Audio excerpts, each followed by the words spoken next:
Boa noite, igreja. Nós estamos reunidos aqui para mais um devocional, para essa terça-feira. Lembrando que o nosso tema dessa semana, começou ontem, é o seu dinheiro. São versículos que vão nos ajudar a entender de uma perspectiva bíblica aquilo que o Senhor tem, aquilo que a Bíblia tem para nos orientar nesses momentos de dificuldade, nesses momentos de incerteza que nós temos vivendo. Eu separei aqui um versículo que está no Salmo 90, que é um salmo escrito por Moisés, que é o versículo 12 do Salmo 90, que diz o seguinte: ensina-nos a contar os nossos dias, para que o nosso coração alcance sabedoria. Então, o que Moisés está pedindo aqui? Está pedindo para que Deus o ajude a contar os dias, a saber quantos dias de vida ele ainda tem, quantos dias de vida ainda lhe restam. E a pergunta é, como que isso pode contribuir para que nós tenhamos um coração sábio? De que maneira esse conhecimento acerca da brevidade da vida, do quanto a vida é breve, do quanto a vida é curta, pode contribuir para que nós tenhamos um coração sábio? E será que realmente contribui? É interessante que no Salmo 39, Davi pede a mesma coisa para Deus. Moisés pediu no 90 e Davi pede aqui no Salmo 39. Davi diz o seguinte: mostra-me, Senhor, o fim da minha vida e o número dos meus dias, para que eu saiba quão frágil eu sou. Deste aos meus dias o comprimento de um palmo, a duração da minha vida é nada diante de ti. De fato, o homem não passa de um sopro. Sim, cada um vai e volta como a sombra. Em vão se agita, amontoando riqueza, sem saber quem ficará com ela. Então, a mesma percepção que Moisés teve, Davi teve aqui. E interessante é que os dois viviam, quando a gente lê os salmos completos, a gente vê que os dois viviam momentos de aparente angústia, de aparente tristeza, de aparente desespero, talvez até seja a palavra, quando eles escreveram esses salmos. E o que eles oram pedindo a Deus é: me ajuda a entender o quão curta é essa minha vida. Como que isso pode ajudar a gente? Como que isso pode ajudar a gente nesses momentos de dificuldade, e de angústia que a gente vem passando nesse tempo? Qual que foi a percepção deles com relação à vida naquele momento ali? Na prática, isso aí, o que eles estavam pedindo para Deus era para que Deus os ajudasse a ter uma correção de perspectiva. O que é uma correção de perspectiva? Perspectiva é a forma como nós enxergamos as coisas.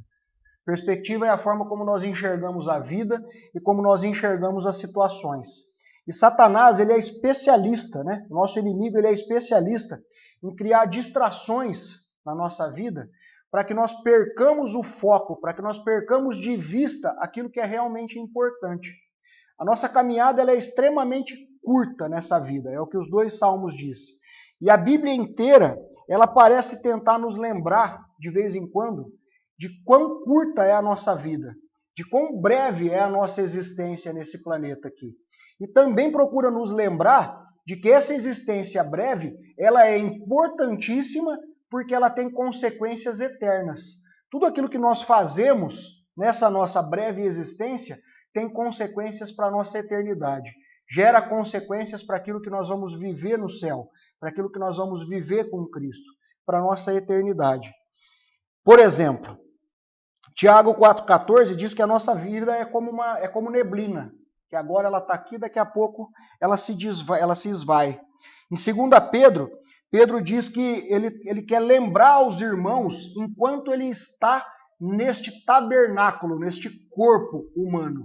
Ele quer despertar a memória dos irmãos para aquilo que é importante. Em Filipenses, Paulo diz que a nossa cidadania é nos céus. E em 2 Coríntios, ele diz que nós somos embaixadores de Cristo, que nós não pertencemos a esse mundo, mas nós somos embaixadores dos céus. E depois, 1 Pedro 2,11 nos diz que nós somos peregrinos e forasteiros nesse mundo. Olha só, a Bíblia parece que está sempre tentando lembrar a gente de que nós não pertencemos a esse lugar, de que nós não pertencemos a esse mundo. E, portanto, nós precisamos manter a nossa mente em ordem, o nosso coração direcionado em ordem, para que nós saibamos exatamente aonde nós estamos e o que é que nós estamos fazendo aqui. Porque isso influencia as nossas decisões, isso influencia a nossa maneira de agir nesse mundo. E como eu já disse, o que a gente faz aqui tem consequência para a eternidade. Isso para não lembrar do que o próprio Cristo disse. Ele disse assim, na oração sacerdotal que ele faz: não rogo que os tires do mundo, mas que os protejas do maligno. Eles não são do mundo, como eu também não sou. Olha o que Jesus está falando aqui. Eles não são do mundo, como eu também não sou. O próprio Senhor, o próprio Cristo, veio nos lembrar de que nós estamos aqui nesse mundo somente de passagem. De que nós estamos aqui nesse mundo somente como peregrinos, como forasteiros. E que aquilo que nós fazemos aqui vai ter implicações eternas, vai ter implicações na nossa vida eterna. Tá bom, Alessandro, mas o que isso tem a ver com dinheiro? O tema dessa semana não é o seu dinheiro. Na prática, isso tem a ver não só com dinheiro, mas isso tem a ver com tudo aquilo que a gente faz, com tudo aquilo que nos é dado, com tudo aquilo que nós recebemos do Senhor. Não só dinheiro, mas a maneira como nós investimos os nossos recursos. Como nós vimos no devocional de ontem à noite, que o Rodrigo trouxe, aquilo que o Senhor, a maneira como o Senhor trata aqueles aqueles 3 servos, conforme a maneira com que eles trabalharam os talentos deles. Para um, ele diz, servo bom e fiel. E o outro ele chama de servo mau. Foi aquele que enterrou o talento, foi aquele que deixou para trás, né? Aquele que não aplicou bem aquilo que recebeu do seu Senhor. Isso diz respeito não só ao dinheiro, mas diz respeito a como nós investimos o nosso tempo, como nós investimos a nossa criatividade, como nós investimos a nossa influência e também como nós investimos o nosso dinheiro. E aí a pergunta que nós temos que fazer, quando a gente ajusta essa nossa perspectiva, é a seguinte: quando a gente estiver face a face com Cristo, naquele dia, naquele momento, né? A maneira como nós investimos essas coisas, a maneira como nós investimos esses talentos que nós recebemos, elas vão ser consideradas de importância para o Senhor, na visão do Senhor. Essa é o ajuste de perspectiva que nós temos que fazer. Porque o engano que nos vem nesses tempos de crise, o engano que nos vem nesses tempos de dificuldade, é o engano de Satanás, que nos leva a que nós sejamos medidos pelo que nós temos ou pelo que nós conseguimos ou somente pelo que nós possuímos. E muitas vezes, esses tempos de escassez, esses tempos de dificuldade, eles nos levam para uma postura derrotista, para uma postura vitimista.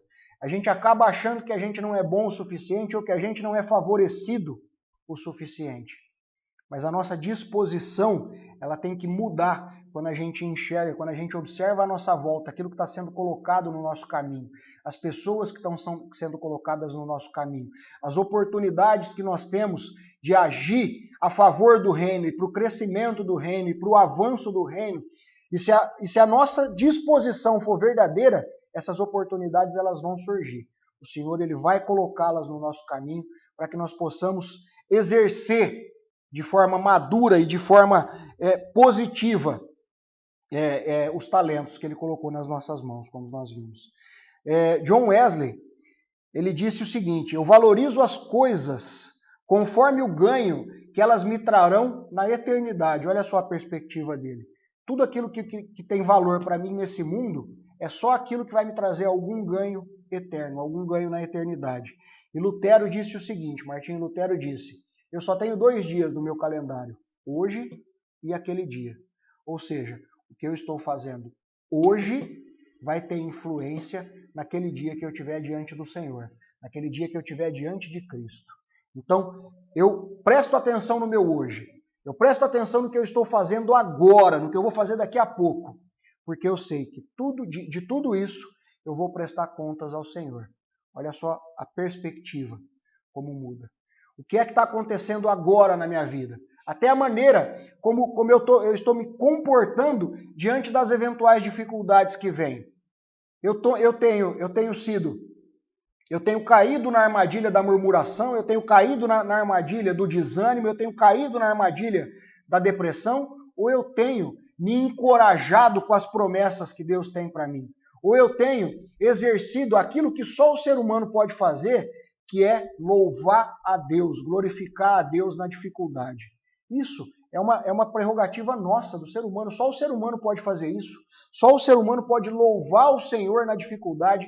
Só o ser humano pode louvar o Senhor na enfermidade, porque os anjos não ficam enfermos, os anjos não passam por dificuldades.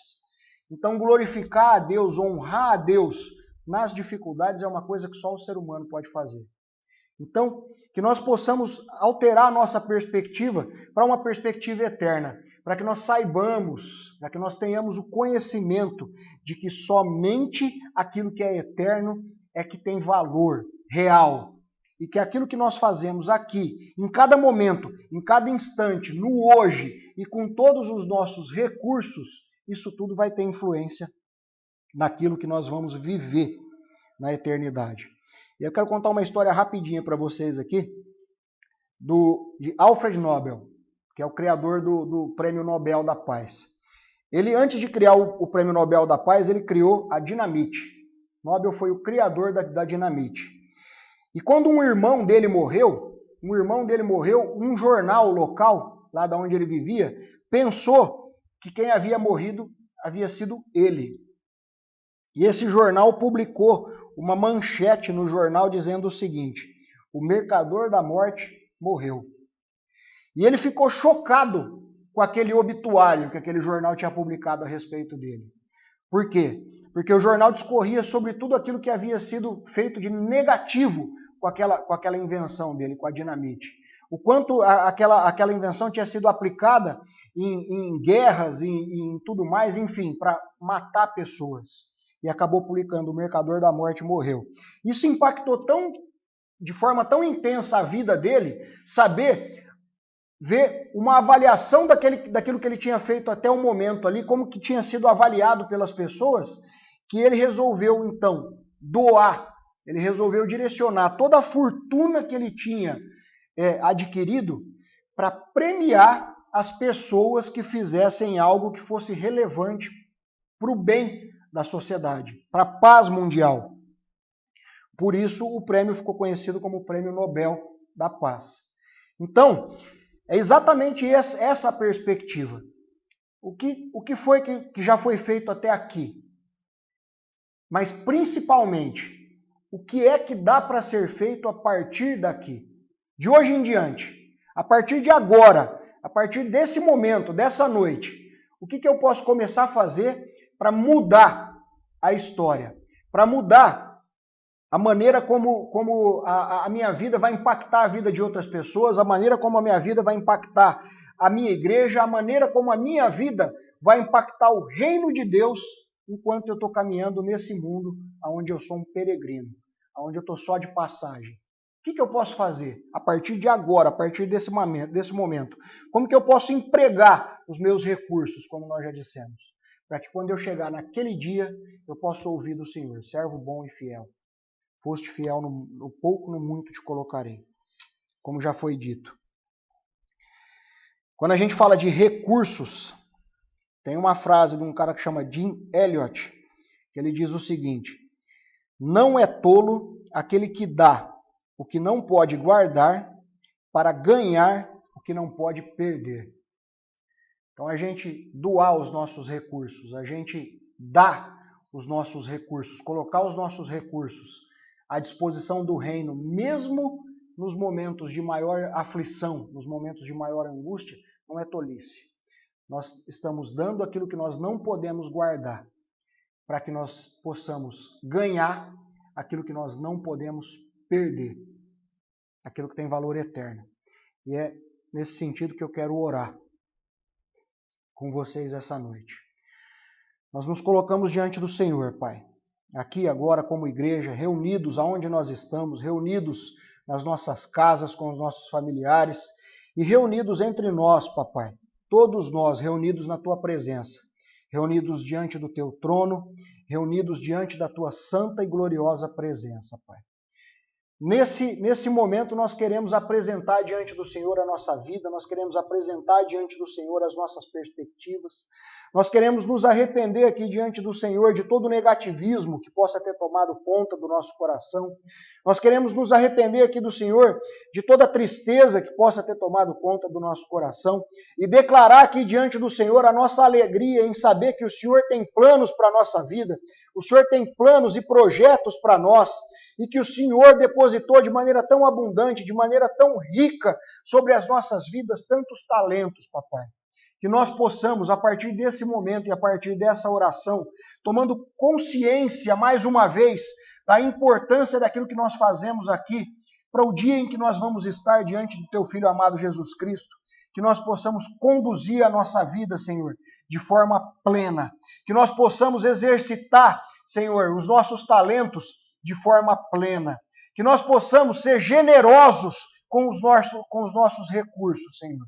Que em tudo nós tenhamos o desejo de fazer o Teu reino avançar, de fazer o Teu reino crescer, de que as Tuas coisas nesse mundo não parem, mas ao contrário, que em tempos de crise elas cresçam ainda mais, elas avancem ainda mais, Senhor. É assim que eu oro e é assim que eu entrego diante do Senhor essa oração nesse momento, papai. Como igreja, reunido com os meus irmãos, aqui nas nossas casas e diante do Senhor, para que tudo isso se torne vivo no nosso coração, revelação, se torne real dentro de nós, para que nós possamos começar, a partir desse momento, a aplicar de maneira verdadeira, Senhor. É o que nós pedimos e Te agradecemos, Pai, em nome de Jesus.